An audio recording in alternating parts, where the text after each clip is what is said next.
Selamat sore jemaat yang terkasih dalam Tuhan Yesus Kristus. Selamat bergabung kembali di kebaktian online dari Gereja WPC Bull Creek di kota Perth.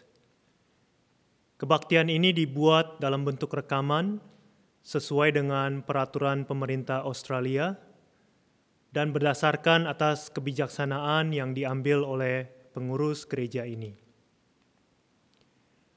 Ayat pembuka untuk ibadah hari ini terambil dari Yesaya 59 ayat 21 yang berbunyi demikian.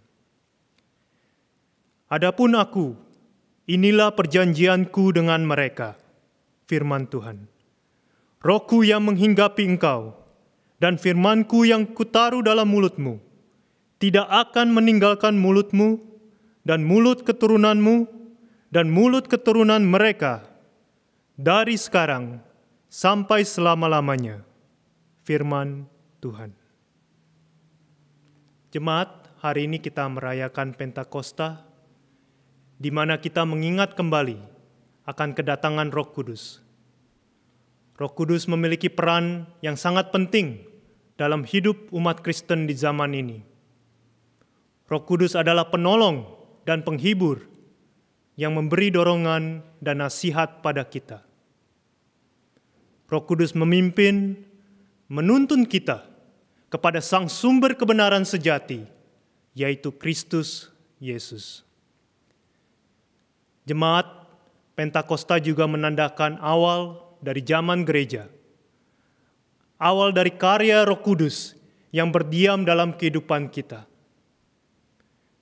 Sebagai gereja dan tubuh Kristus, mari bersama mengingat, mensyukuri akan Roh Kudus yang ada dalam hati kita.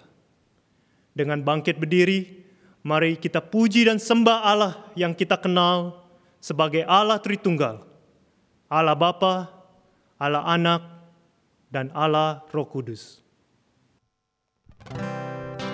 Mari jemaat kita memuji Allah Maha Kuasa, suci, suci, suci.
Malaikat di surga sujud untuk menyembah Dia.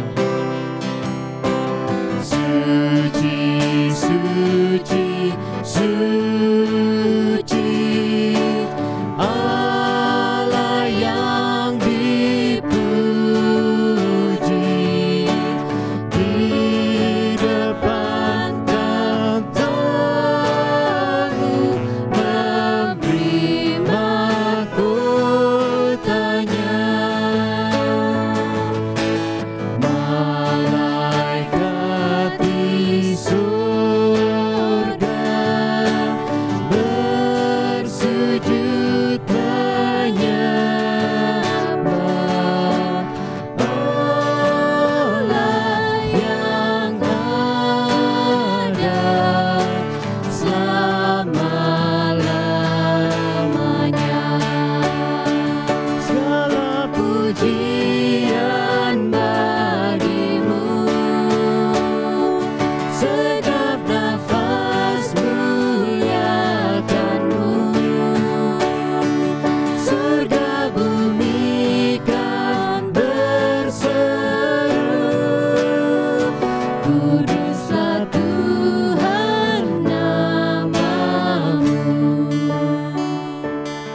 Biarlah langit bumi semua memuji Allah yang suci, suci, suci.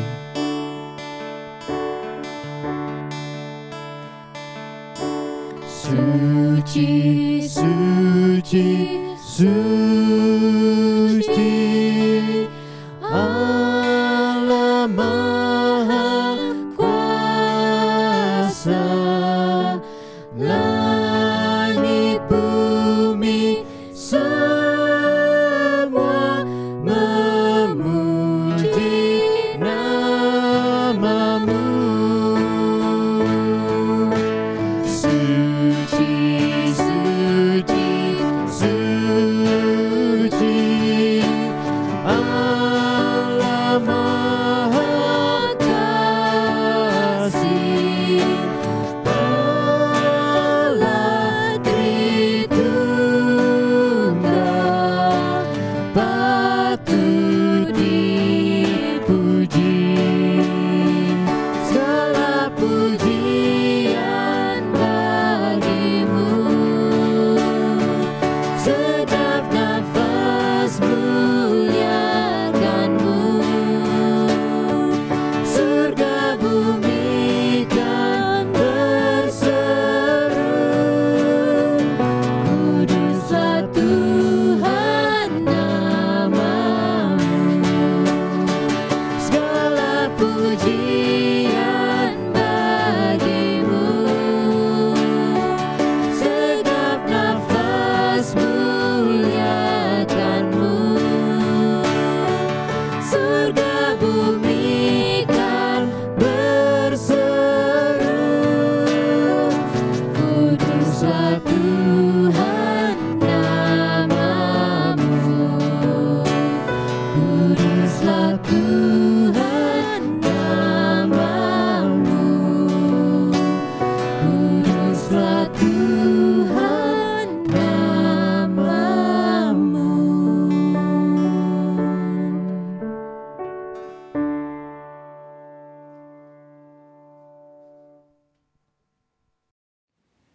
Votum dan salam.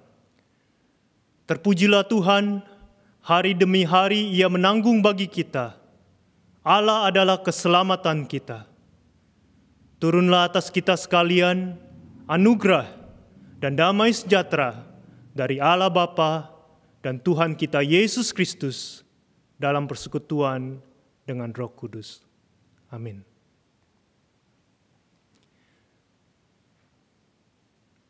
Jemaat, mari kita mengambil sikap berdoa. Kita akan masuk dalam hadirat Tuhan melalui doa pembukaan yang akan diteruskan dengan doa syafaat.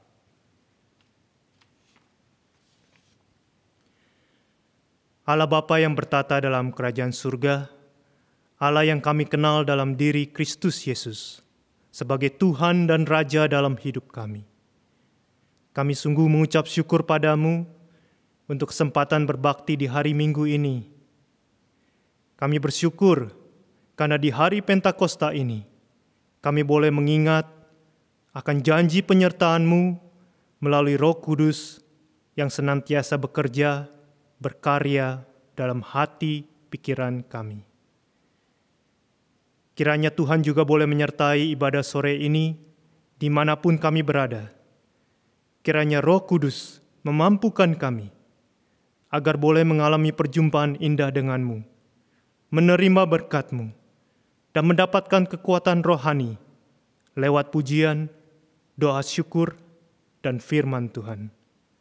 Terima kasih Tuhan untuk kebaktian online bersama ini. Saat ini kami ingin berdoa syafaat bagi negara-negara di dunia dalam penanggulangan akan COVID-19. Kami bersyukur untuk perkembangan positif di Australia. Dalam hal kasus baru yang sudah hampir tidak ada lagi selama beberapa minggu terakhir ini. Terima kasih Tuhan untuk kebijaksanaan pemerintah Australia yang sudah Kau pimpin sampai pada saat ini, maupun untuk masa ke depan nanti. Kiranya Tuhan boleh terus beserta dengan pemerintah negara lain seperti negara Amerika, Brasil, India, Rusia, yang masih terus mencoba mengatasi virus COVID-19. Kiranya segala upaya dan kebijaksanaan mereka boleh Tuhan pakai dan bantu agar bisa menjadi efektif. Lindungi dan sertai terus orang-orang yang berada di garis depan, seperti para petugas kesehatan dan volunteer. Tuhan, kami juga ingin berdoa bagi jemaat di gerejamu ini, bagi mereka yang sedang mencari pekerjaan, kiranya Tuhan boleh bantu dan beri kesabaran untuk menunggu waktu Tuhan, untuk boleh terus bersandar padamu. Bagi yang mengalami bisnis dan penghasilan menurun, kiranya Tuhan boleh menghibur serta mencukupkan kebutuhan mereka. Bila ada jemaat yang sedang mengalami keadaan lemah tubuh atau sakit, termasuk para jemaat senior, kami mohon pemulihan darimu. Kiranya sukacita dan damai sejahtera-Mu boleh terus menaungi mereka. Bagi jemaat yang sedang undur iman, kami mendoakan agar Tuhan boleh terus menopang iman mereka, mengajak mereka untuk boleh bersandar pada Kristus Sang Batu Karang sebagai sumber kekuatan, agar mereka mampu untuk melalui masa-masa yang sulit. Terima kasih Tuhan, untuk kesempatan kami boleh menaikkan doa bersama ini. Di dalam nama Tuhan Yesus, kami telah berdoa dan bersyukur. Amin. Tiba saatnya untuk Children Talk. Bagi orang tua yang anaknya ada di sekolah minggu, kami persilakan untuk memakai waktu di depan ini untuk bisa berdiskusi dengan anak masing-masing. For all the kids, please sit tight during the next few minutes. We will be listening to the Children Talk by Pastor Eric.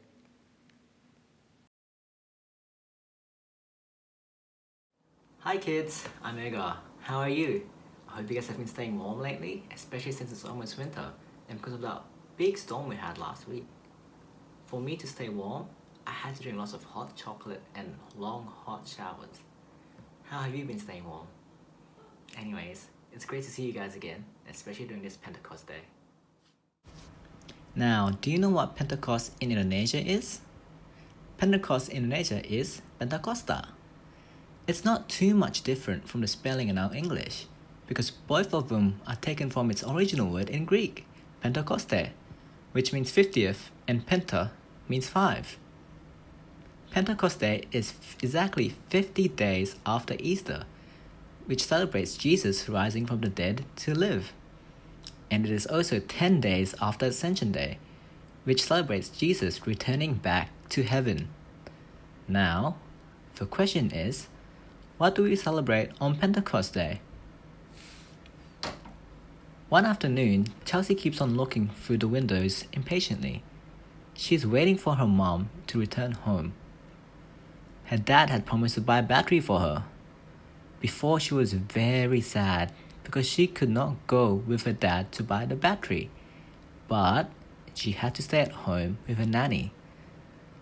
But her dad had promised her that the mom would return home soon with the batteries. When her mom came home with the batteries, she was very happy and very excited. Do you know what a battery is and what it is used for? Here's a picture of a battery. Batteries are used to power things such as toys. Now, without a battery, Chelsea's toys only stand still. It can't move and it looks very sad. That made Chelsea sad too. Now, let's try putting a battery into the toy. The battery gives the toy power to move, and Chelsea is very happy because of this.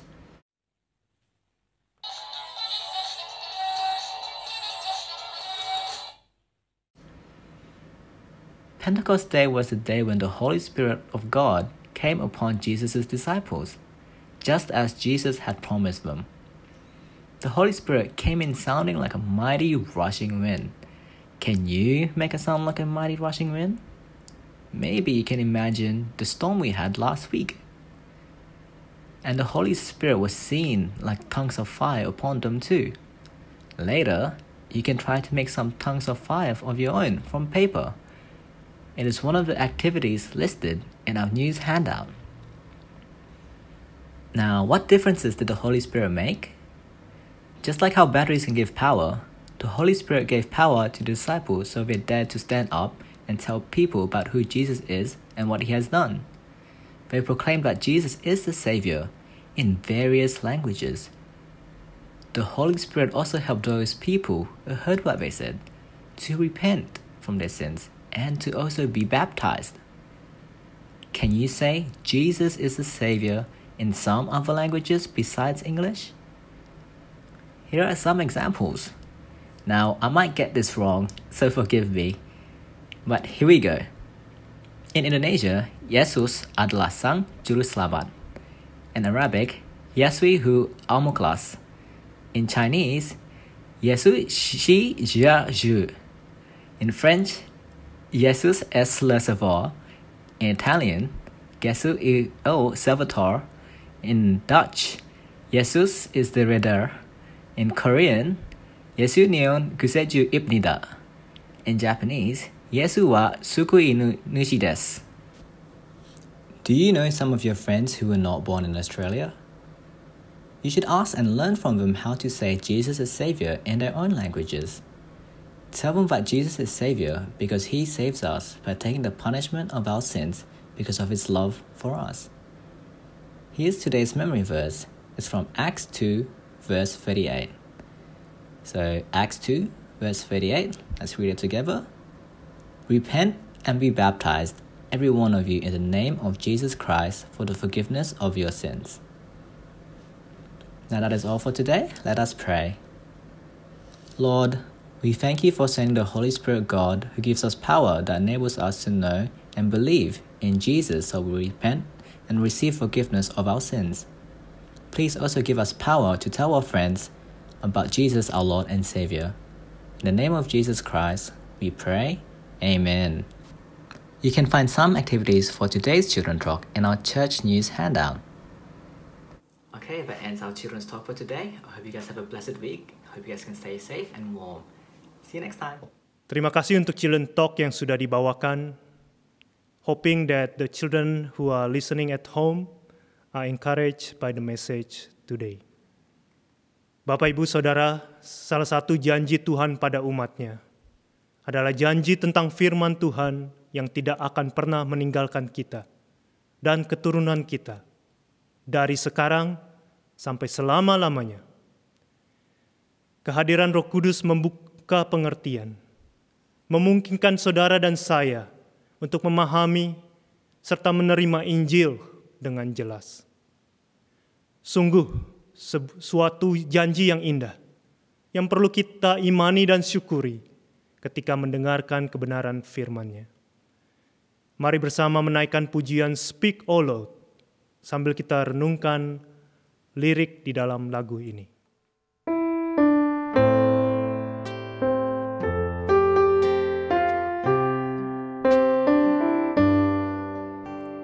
Speak, O Lord, as we come to you to receive the food of your holy word.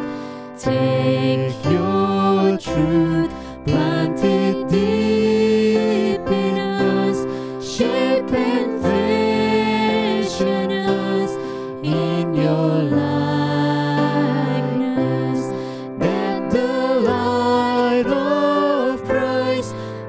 Be seen today in our acts of love and our deeds of faith.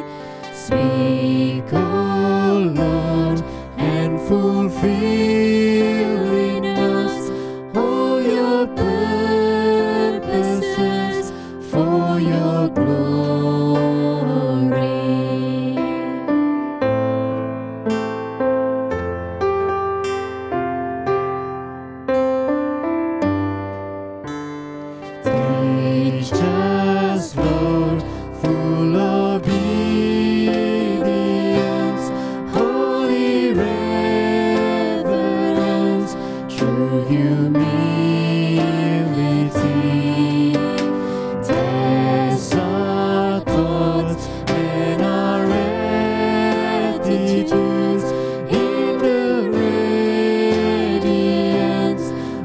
Your purity, 'cause our faith to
Shalom jemaat WPC Bull Creek dan semua saudara dimanapun saudara berada. Hari ini kita memperingati hari Pentakosta, yaitu hari turunnya Roh Kudus, 50 hari dari kebangkitan Tuhan Yesus. Untuk itu, mari kita merenungkan firman Tuhan dari 1 Korintus pasal yang kedua, ayat 12 sampai 16. Mari kita membaca 1 Korintus pasal yang kedua, ayat 12 sampai 16. Demikian firman Tuhan. Kita tidak menerima roh dunia, tetapi roh yang berasal dari Allah, supaya kita tahu apa yang dikaruniakan Allah kepada kita. Dan karena kami menafsirkan hal-hal rohani kepada mereka yang mempunyai roh, kami berkata-kata tentang karunia-karunia Allah dengan perkataan yang bukan diajarkan kepada kami oleh hikmat manusia, tetapi oleh roh. Tetapi manusia duniawi tidak menerima apa yang berasal dari roh Allah, karena hal itu baginya adalah suatu kebodohan, dan ia tidak dapat memahaminya.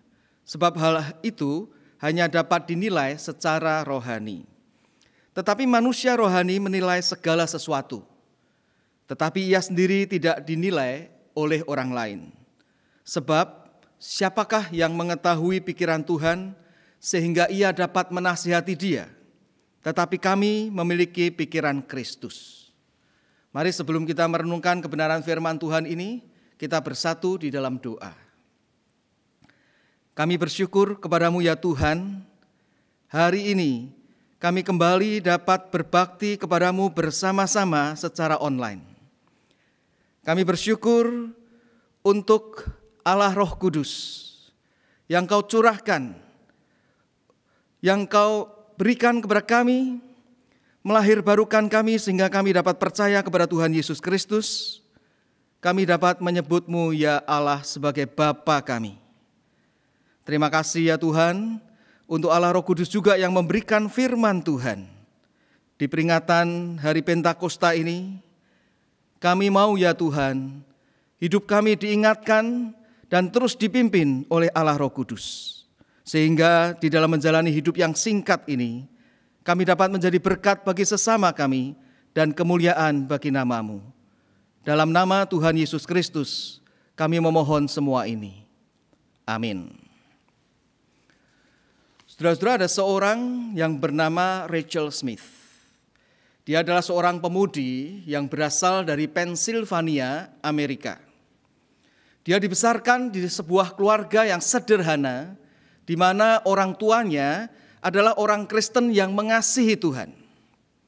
Saat Rachel ini berumur 18 tahun, dia diajak oleh seorang ibu yang sudah janda untuk menemani berjalan-jalan ke Eropa. Semua biaya tiket, biaya hotel dibayari oleh ibu tersebut. Ibu itu rupanya senang dengan Rachel dan cocok untuk ditemani dengan Rachel. Sehingga suatu kali ibu ini berkata kepada Rachel, bagaimana kalau kamu menemani saya saja? Sepanjang hidupku, aku jalan-jalan, aku pergi-pergi, kamu menemaniku. Nanti sebagian daripada hartaku akan kuwariskan kepadamu. Saudara-saudara, kalau saudara jadi Rachel, apakah saudara mau menerima tawaran ini? Atau kalau Rachel ini datang kepada saudara, lalu meminta nasihat, apa yang harus dia putuskan, menerima atau tidak? Apa yang saudara akan nasihatkan kepadanya? Saudara, setelah Rachel ini bergumul, dia juga meminta pendapat dari orang tuanya, meminta pendapat dari rohaniwan. Akhirnya dia memutuskan, dia percaya pimpinan Tuhan untuk menolak tawaran tersebut. Dan dia memilih justru untuk menerima tawaran melayani di sebuah badan yayasan Kristen penterjemah Alkitab, Wycliffe Bible Translator, dan juga melayani orang-orang anak nakal di dalam rehabilitasi. Saudara-saudara, sebagian teman-temannya yang mendengar akan hal ini, itu menganggap Rachel itu sudah melakukan keputusan yang bodoh. Tetapi sebagian teman-teman Kristennya justru menganggap bahwa Rachel ini sudah memutuskan hal yang mulia. Saudara, firman Tuhan di dalam 1 Korintus pasal 2 ayat 12 sampai 16 ini mengajarkan suatu kebenaran, yaitu seorang yang hidup dipimpin oleh Allah Roh Kudus akan memiliki pikiran dan tindakan yang berbeda, bahkan yang seringkali tidak dimengerti oleh orang-orang dunia ini. Jikalau saudara dan saya hidup dipimpin oleh Allah Roh Kudus, maka saudara akan memiliki dan saya memiliki akan pikiran dan tindakan yang berbeda dengan orang dunia ini, bahkan tidak dimengerti oleh orang dunia ini. Dan saudara-saudara, apa yang dipilih oleh Rachel menunjukkan bahwa dia hidup dipimpin oleh Allah Roh Kudus. Sehingga teman-temannya yang tidak percaya kepada Tuhan tidak dapat memahaminya. Kehidupan yang dipimpin Allah Roh Kudus memang, saudara-saudara, kehidupan yang tidak dimengerti oleh orang-orang dunia ini. Misalnya, ada anak-anak muda yang berpacaran yang karena imannya kepada Kristus menjaga kekudusan. Orang dunia tidak bisa memahaminya. Orang-orang Kristen yang karena imannya kepada Kristus berbisnis dengan jujur dan berintegritas tidak dapat dimengerti oleh orang-orang dunia. Orang-orang Kristen yang karena imannya kepada Kristus memberikan waktunya untuk pelayanan, hartanya untuk mendukung pelayanan pekerjaan Tuhan, juga tidak dapat dimengerti oleh orang-orang dunia ini. Bahkan tatkala orang-orang Kristen menghadapi akan kematian orang-orang yang dikasihinya yang seiman, seringkali orang dunia juga tidak dapat memahami. Saudara, pernah ada seorang penjaga rumah duka di Jakarta yang bersaksi mengatakan demikian, bahwa dia memperhatikan kalau yang meninggal itu adalah orang-orang Kristen, di mana keluarganya adalah orang-orang Kristen, mukanya, sikapnya, mereka itu berbeda, seperti punya pengharapan. Dan itulah, saudara-saudara, memang seorang percaya yang dipimpin oleh Allah Roh Kudus akan memiliki hidup yang berbeda, bahkan yang tidak bisa dimengerti orang-orang dunia ini. Mengapa bisa demikian, saudara? Berdasarkan 1 Korintus pasal 2 ayat 12 sampai 16 ini, mari kita melihat ada 3 hal yang mendasar yang akan ada atau akan terjadi dalam hidup kita orang-orang percaya yang dipimpin oleh Allah Roh Kudus, sehingga membuat hidup kita ini berbeda dengan orang-orang dunia ini, bahkan tidak dapat dimengerti oleh orang-orang dunia ini. Nah, apa saja, saudara-saudara, ketiga hal itu? Yang pertama-tama, saudara-saudara, yaitu orang yang dipimpin oleh Allah Roh Kudus akan memahami anugerah keselamatan dari Allah. Saudara-saudara, ayat 12 mencatat demikian. Kita tidak menerima roh dunia, tetapi roh yang berasal dari Allah. Kata roh di dalam Alkitab bahasa Indonesia diterjemahkan dengan huruf kecil. Seharusnya itu huruf besar, karena menunjuk kepada roh Allah, Roh Kudus. Kita tidak menerima roh dunia, tetapi roh yang berasal dari Allah, supaya apa, saudara? Supaya kita tahu apa yang dikaruniakan Allah kepada kita. Saudara, apa sih yang dikaruniakan Allah kepada kita yang dimaksud di sini?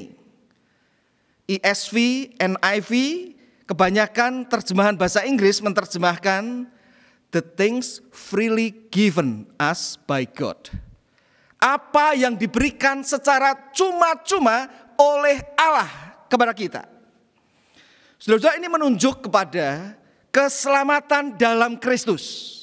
Beberapa alasannya, misalnya istilah apa yang dikaruniakan dalam bentuk perfect tense menunjukkan tindakan masa lampau yang memiliki akibat sampai saat ini. Ini sesuai dengan keselamatan yang kita peroleh saat percaya kepada Tuhan Yesus Kristus dan bertobat. Dan juga saudara-saudara, Rasul Paulus yang menulis surat Korintus ini, dia juga menulis di dalam Roma 6 ayat 23, kata karunia menunjuk kepada keselamatan di dalam Yesus Kristus, hidup kekal di dalam Yesus Kristus. Dan kalau kita lihat alasan lainnya, konteks 1 Korintus pasal 2 ini Rasul Paulus sedang berbicara tentang hikmat surgawi yang hanya bisa dimengerti oleh orang-orang percaya yang dipimpin oleh Allah Roh Kudus yang berhubungan dengan berita salib. Jadi saudara-saudara, yang dimaksud dengan apa yang dikaruniakan Allah ini menunjuk kepada keselamatan di dalam Kristus. Melalui Allah Roh Kudus, saudara dan saya dimampukan untuk memahami bahwa keselamatan di dalam Kristus adalah semata-mata anugerah Tuhan yang kita terima melalui iman kita. Justification by faith. Kita dibenarkan karena iman kepada Kristus. Kalau kita bisa memahami hal itu pekerjaan dari Allah Roh Kudus yang memimpin kita. Tanpa intervensi Allah Roh Kudus, maka kedagingan saudara dan saya membuat kita berpikir bahwa keselamatan seringkali ada andilnya usaha kita atau kesetiaan kita mungkin membuat kita itu diselamatkan. Padahal kesetiaan bukan andil di dalam keselamatan, itu buah daripada kita diselamatkan. Saudara, suatu kali ada seorang pria yang hidup itu begitu tekun untuk taat dan melayani Tuhan. Dia biasa bangun jam 4 pagi dan selama kurang lebih 2 jam dia berdoa dan membaca Alkitab. Setelah itu dia sepanjang hari itu dia mengunjungi orang-orang di penjara, di rumah sakit, bahkan dia kemudian mengajar firman, dia melakukan pelayanan sepanjang hari. Dan tatkala pulang besoknya bangun lagi jam 4 pagi, dia melakukan disiplin rohani yang luar biasa. Suatu kali saudara-saudara, pria ini mengadakan perjalanan dari Amerika ke Inggris. Di tengah perjalanan dengan naik kapal, saudara, rupanya kapal itu diserang angin badai. Kapal itu terombang-ambing dan sudah hampir tenggelam. Pria ini meskipun punya disiplin rohani yang tinggi, dia ini merasa kalau dia mati, dia tidak tahu kemana. Dia bimbang, dia takut sekali waktu itu. Di tengah-tengah dia takut tenggelam dan mati, saudara-saudara. Dia mendengar ada sekelompok orang muda di dek daripada kapal itu. Mereka menyanyi-nyanyi memuji Tuhan. Bagaimana bisa menurut pria ini? Orang-orang ini sudah mau mati, tetapi menyanyi memuji Tuhan. Lalu pria ini bertanya, "Hei, kalian tahu bukan bahwa kapal ini sebentar akan tenggelam dan kita semua akan mati? Bagaimana kamu bisa memuji-muji Tuhan seperti itu?" Saudara-saudara, salah seorang dari pemuda itu berhenti menyanyi dan menjawab, "Memang kalau kapal ini tenggelam, kami percaya, kami yakin jiwa kami, roh kami akan naik ke atas bersama dengan Tuhan Yesus." Saudara-saudara, pria itu kemudian berpikir, apa yang diperbuat oleh mereka ya sampai memiliki keyakinan seperti itu? Saudara-saudara, singkat cerita, kapal itu ternyata bisa selamat sampai di Inggris. Tetapi peristiwa itu membuat pria ini berpikir dan bertanya-tanya, apalagi yang harus dia lakukan sehingga dia itu bisa memiliki keyakinan keselamatan. Saudara-saudara, satu kali pria ini pergi ke suatu gereja. Waktu dia mendengar khotbah di gereja itu, ternyata khotbah pada saat itu tentang justified by faith. Kita diselamatkan itu melalui perbuatan yang sempurna dari Yesus yang disalib, yang bangkit kembali, yang perlu kita terima dengan iman yang sejati. Oh saudara-saudara, Roh Kudus bekerja sehingga dia dapat memahami kebenaran itu. Dengan dia memahami kebenaran itu, saudara-saudara, maka dia kemudian memiliki damai sejahtera. Yang dilakukan itu sama, tetap membaca Alkitab setiap pagi, berdoa, tetap melayani, tetap mengunjungi orang sakit di rumah sakit, orang di penjara, tetap sama. Tetapi dia lakukan dengan sukacita, dengan motivasi karena sudah diselamatkan. Dan bukan sebaliknya, supaya mendapat berkat Tuhan atau diselamatkan. Dan saudara-saudara, memahami hal seperti ini, itu tanda kita dipimpin oleh Allah Roh Kudus. Memahami bahwa Yesus telah membayar kita dengan lunas, sehingga mendorong hal itu untuk kita mempersembahkan hidup kita. Itu karunia Roh Kudus. Seperti yang dimiliki oleh Rachel Smith, yang karena keselamatan di dalam Kristus, dia memilih untuk melayani Tuhan di badan penerjemah Alkitab daripada hanya menikmati hidup jalan-jalan. Ini juga yang dimengerti oleh anak muda yang bercerita kepada saya, yang mau menjaga kekudusan karena imannya di dalam Kristus, meskipun teman-temannya ada yang mentertawakan dia. Ini juga yang dimiliki oleh orang-orang yang mau mengatasi dosanya dengan motivasi, karena Yesus sudah menyelamatkannya. Dan jikalau saudara dan saya juga memiliki hal seperti ini, kita dipimpin oleh Allah Roh Kudus. Jikalau kita mau dipimpin Allah Roh Kudus, kita berdoa, kita mohon supaya Allah Roh Kudus memimpin kita, sehingga kita boleh menjalani hal yang baik, ketaatan, karena Tuhan sudah memberkati dan menyelamatkan kita. Itu yang pertama, tanda bahwa Allah Roh Kudus memimpin hidup kita.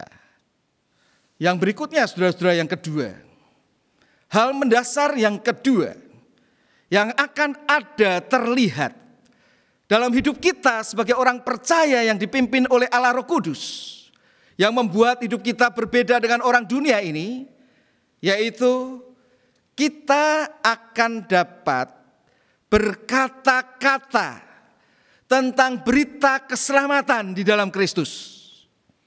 Saudara dan saya dimampukan dan diberikan sukacita untuk berkata-kata tentang firman Tuhan atau keselamatan di dalam Kristus dan hal-hal yang berhubungan dengannya.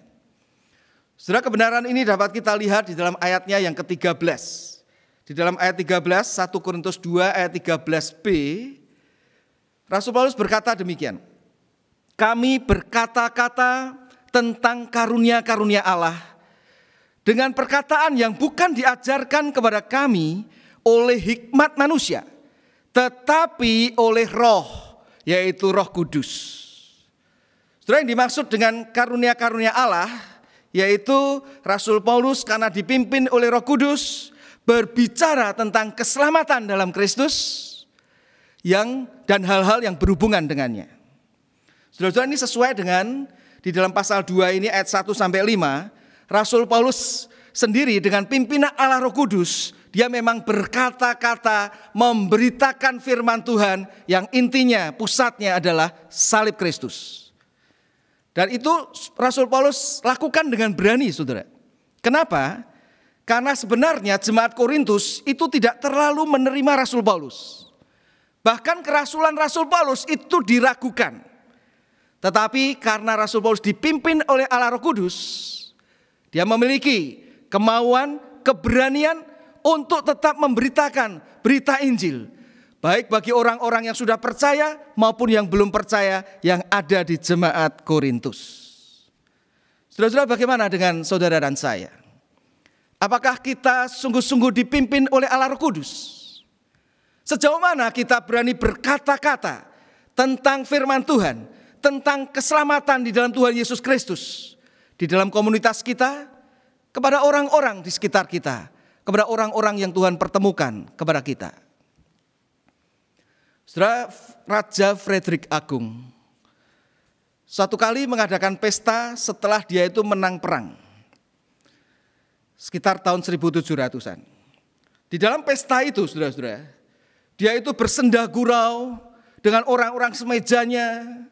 Lalu dia itu membuat lelucon, humor tentang kekristenan, tentang nama Yesus, itu dibuat sebagai humor. Di meja itu ada seorang jenderal Kristen yang bernama Jenderal von Zielen. Mendengar akan nama Yesus, kekristenan, dibuat lelucon, dibuat sebagai humor, dia berdiri. Lalu dia berkata kepada Raja Frederick, Raja Frederick, saya seorang jenderal yang setia kepada raja. Dan saya ingin berkata bahwa saya memiliki raja juga Raja di atas segala raja, yaitu Yesus, yang namanya engkau buat humor. Saya minta ini dihentikan. Oh saudara-saudara, keberanian yang dimiliki Jenderal von Zielen karena dia dipimpin oleh Allah Roh Kudus. Dan saat itu Raja Frederick kemudian meminta maaf. Saudara-saudara, bagaimana dengan saudara dan saya?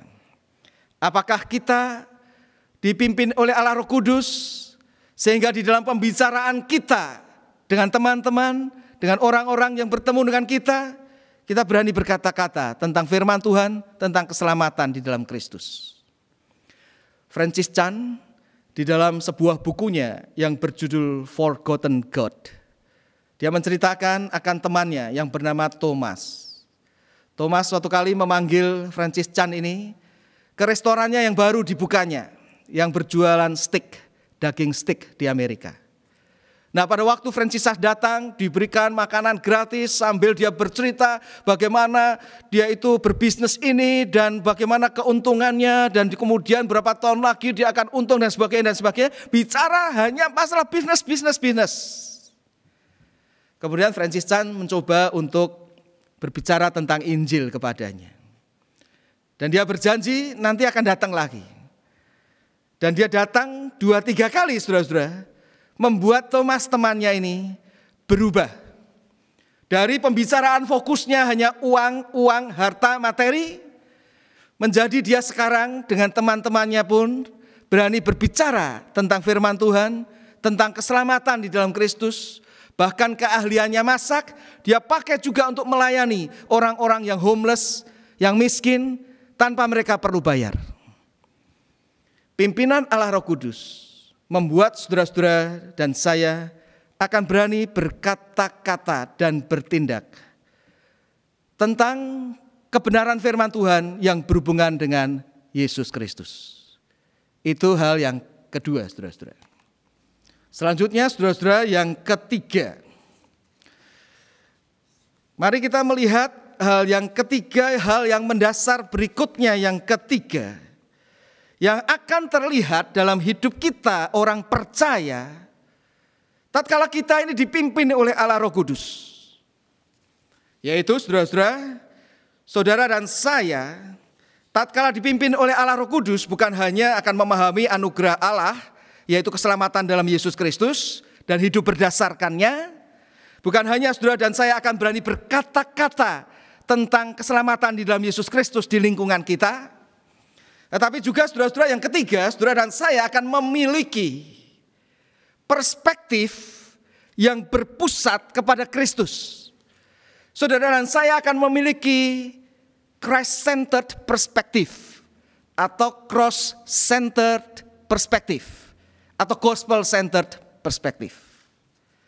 Perspektif di mana kita itu bisa menilai, memandang segala sesuatu, baik tatkala kita belajar firman Tuhan dari bagian manapun, baik tatkala kita memandang kehidupan ini, pelayanan dan sebagainya, maka perspektif Kristus yang disalibkan yang sudah menyelamatkan kita, itu akan menjadi worldview, dasar yang membuat kita itu bisa melihat akan kehidupan ini dan menilainya dengan benar sesuai firman. Saudara-saudara, 1 Korintus 2 ayat 15 dan 16 mencatat demikian. Tetapi manusia rohani, orang-orang yang dipimpin oleh Allah Roh Kudus, menilai segala sesuatu, tetapi ia sendiri tidak dinilai orang lain. Sebab siapakah yang mengetahui pikiran Tuhan, sehingga ia dapat menasihati dia?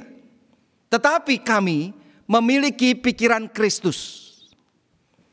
Saudara, dengan dipimpin oleh Allah Roh Kudus, kita bisa memiliki Christ-centered perspektif dalam memandang kehidupan ini. Dan perspektif seperti ini, Rasul Paulus mengatakan tidak dinilai oleh orang lain. Artinya saudara-saudara, orang-orang dunia tidak akan memahaminya. Sebab perspektif melalui Kristus yang mati dan bangkit, itu adalah pikiran Allah yang dinyatakan melalui Allah Roh Kudus kepada setiap orang percaya yang mau dipimpin oleh Allah Roh Kudus. Contoh praktis konteks 1 Korintus pasal 2 ini ditulis, saudara-saudara. yaitu tentang perselisihan jemaat Korintus. Rasul Paulus sebenarnya mau menekankan bahwa jikalau kita betul-betul dipimpin Allah Roh Kudus, kita ini memiliki perspektif, Christ-centered perspektif, maka seharusnya kita itu tidak berselisih satu dengan yang lain di antara umat Tuhan. Tetapi kita bisa belajar untuk bekerja sama demi kemajuan Injil. Saudara-saudara, sejauh mana saudara dipimpin oleh Allah Roh Kudus sehingga memiliki Christ-centered perspektif? Hanya dengan kita memiliki Christ-centered perspektif, saudara-saudara, sebetulnya kita bisa memahami jawaban yang terpenting bagi kebutuhan fundamental manusia dan kebutuhan eksistensial manusia. Nah, saudara, apa yang dimaksud dengan kebutuhan fundamental manusia? Kebutuhan fundamental manusia adalah memiliki atau bisa mengerti jawaban bagi penderitaan atau suffering, bagi dosa atau kejahatan, dan jawaban bagi kematian. Manusia di dunia ini, percaya atau tidak, menggumulkan tentang hal-hal fundamental tersebut. Dosa, kejahatan, penderitaan, dan kematian. Dan jawabannya sebenarnya, saudara-saudara, secara final hanya ada di dalam Tuhan Yesus Kristus.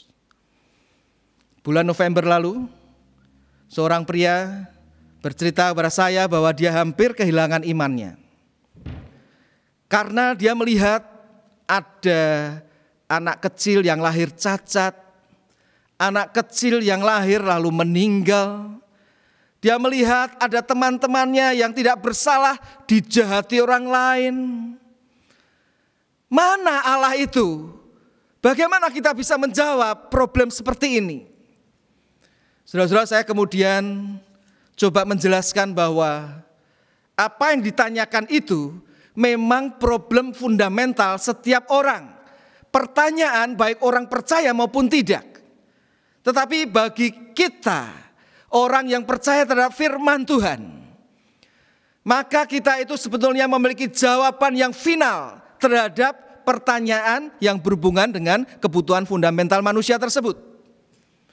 Karena Yesus Kristus adalah pribadi yang pernah mengalami penderitaan di dunia ini, mengalami kejahatan, menanggung dosa manusia dan mati. Tetapi dia sudah mengalahkan semua itu karena dia bangkit kembali. Sehingga di dalam Kristus, meskipun kita bisa menghadapi problema fundamental, tetapi kita itu memiliki jawaban final di dalam Dia. Dengan kita itu memiliki perspektif seperti ini, itu adalah pimpinan Allah Roh Kudus. Sehingga saudara-saudara, untuk memahami kebenaran seperti ini makin dalam dan makin dalam, kita perlu bersandar kepada pimpinan Allah Roh Kudus melalui kebenaran firman Tuhan. Dipimpin oleh Allah Roh Kudus sehingga memiliki Christ-centered perspektif juga menjawab kebutuhan eksistensial manusia. Kebutuhan eksistensial manusia itu berhubungan dengan pertanyaan, tujuan hidup ini apa sih? Untuk apa aku hidup? Apa arti hidup ini? Jawaban-jawaban final terhadap hal ini juga bersangkut paut dengan diri Kristus yang disalibkan, mati, dan bangkit. Dan kita bisa menghubungkan akan pertanyaan-pertanyaan eksistensialis itu dengan jawaban di dalam Kristus jikalau kita dipimpin oleh Allah Roh Kudus. Saudara-saudara, pada hari Selasa 19 Mei yang lalu, kita dunia kekristenan kehilangan seorang apologet yang terkenal yang dipakai Tuhan luar biasa, yaitu Ravi Zakaria. Saudara, tatkala dia kemudian meninggal, maka banyak tribut penghargaan terhadap kehidupannya. Dan saya kemudian melihat kesaksian dia, salah satu kesaksiannya, saudara-saudara. Dia ternyata adalah seorang anak muda yang gagal di dalam kuliahnya. Dan kemudian dia bertanya-tanya tentang arti hidup ini. Dia bertanya-tanya tujuan hidup ini sebetulnya untuk apa. Dan dia tidak mendapat jawaban. Lalu dia itu membuat ramuan kimia, maka ramuan kimia itu kemudian diminumnya, yaitu dia mau bunuh diri. Tetapi ternyata saudara-saudara, tatkala dia meminum ramuan kimia itu, dia tidak mati, tetapi dia masuk rumah sakit. Dan tatkala dia dirawat di rumah sakit, ada seorang misionari yang datang mengunjungi dia. Lalu memberikan Alkitab. Lalu menyebutkan ayat di dalam Yohanes 14. Dan itu berkesan sekali bagi Raffi Sakarias. Sejak itu saudara-saudara, dia kemudian memiliki komitmen untuk hidup bagi Tuhan. Dia yang sungguh-sungguh menerima Tuhan Yesus, perspektifnya dirubah. Bahwa di dalam Kristus ada arti hidup, ada tujuan hidup yang sejati. Sehingga itu kemudian membuat dia untuk hidup bagi Tuhan, bahkan menjadi seorang apologet yang terkenal untuk membawa jiwa-jiwa bagi Kristus. Saudara-saudara, dalam rangka Pentakosta ini, mari kita introspeksi diri. Apakah hidup kita dipimpin oleh Allah Roh Kudus? Sejauh mana kita dipimpin oleh Allah Roh Kudus? Karena jikalau kita dipimpin oleh Allah Roh Kudus, kita akan memahami anugerah keselamatan di dalam Kristus, dan kita bisa hidup berdasarkan hal itu.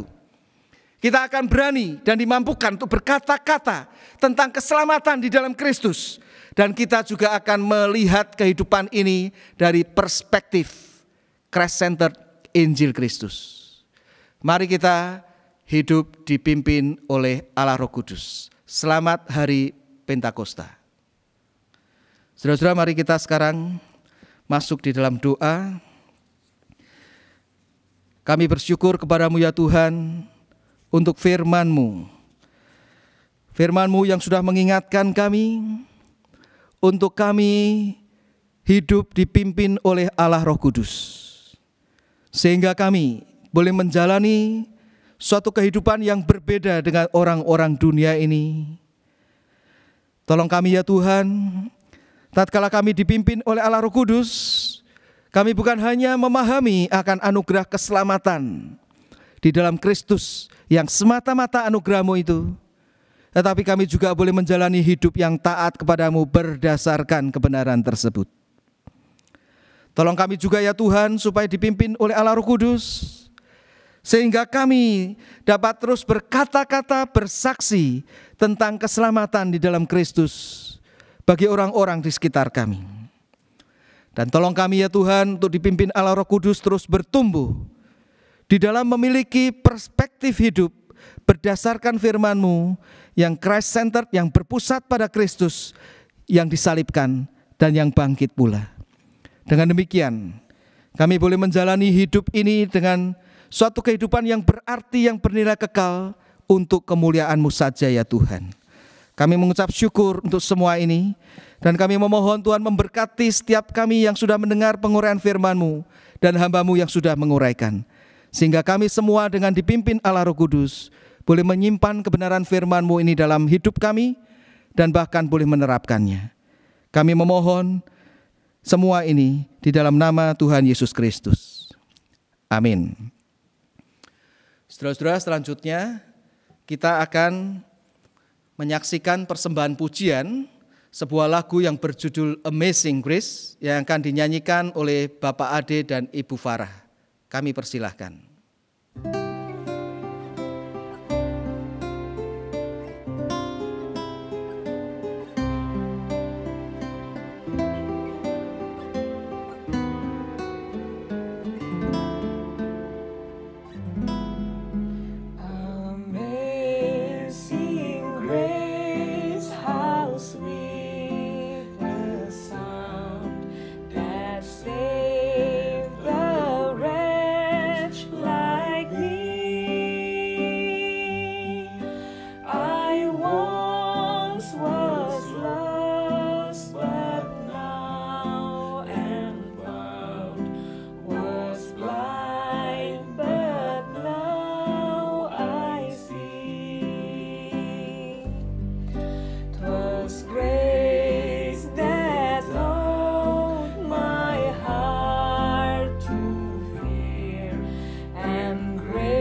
Saudara-saudara yang dikasihi Tuhan, arahkanlah hatimu kepada Tuhan. Lanjutkanlah ibadah saudara dalam hidup sehari-hari, serta terimalah berkat Tuhan. Kiranya kasih yang ajaib dari Tuhan Yesus Kristus, kiranya kasih yang sempurna dari Allah Bapa, kiranya persekutuan, penghiburan, kekuatan, didikan, serta pimpinan Allah Roh Kudus menyertai saudara-saudara sekalian sekarang ini sampai selama-lamanya. Amin.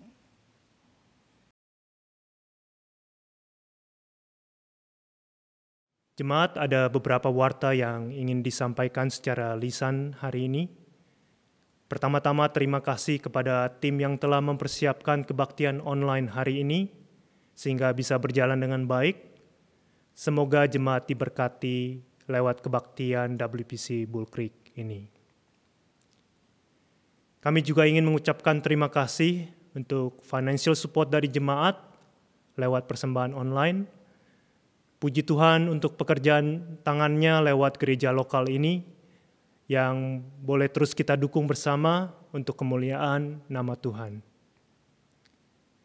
Di minggu kelima bulan Mei ini, kami juga mengajak jemaat yang rindu untuk mendukung pekerjaan Injil lewat Gospel Future Fund untuk menyupport orang-orang yang sedang sekolah teologia. Jemaat bisa mendukung dengan memberikan persembahan online dan memberi keterangan GFF. Kami juga ingin mengingatkan para pemuda-pemudi untuk bisa hadir di persekutuan Faith Jumat malam ini yang akan diadakan secara online lewat Zoom.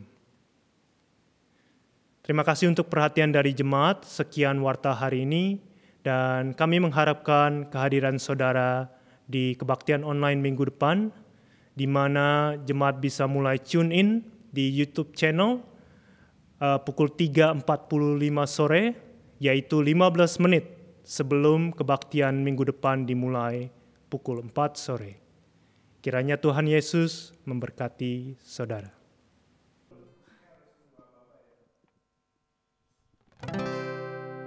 Behold, God seated on his throne.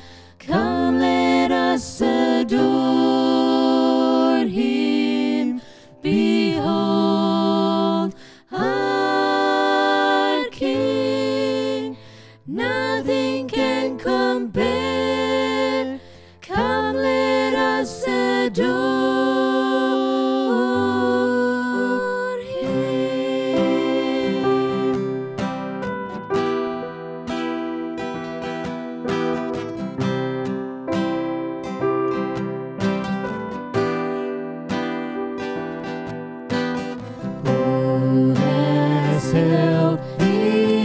Oceans in his hands, who has numbered every grain of sand.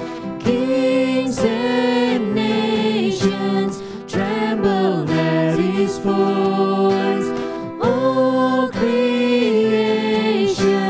rises to rejoice. Who has given counsel to the Lord? Who can question any of his words?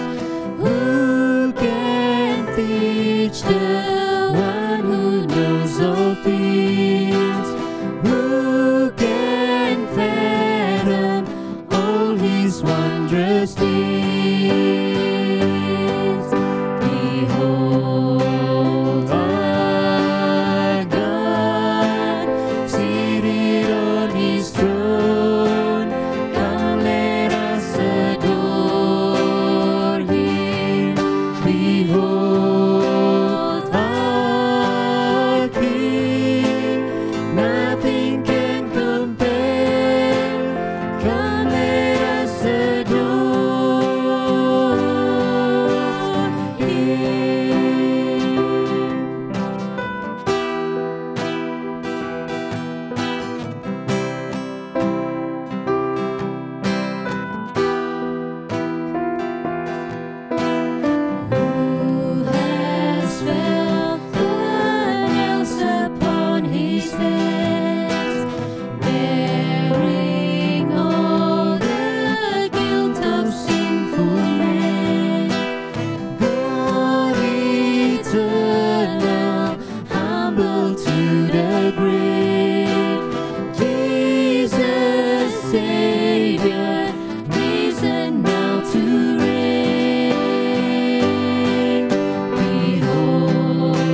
in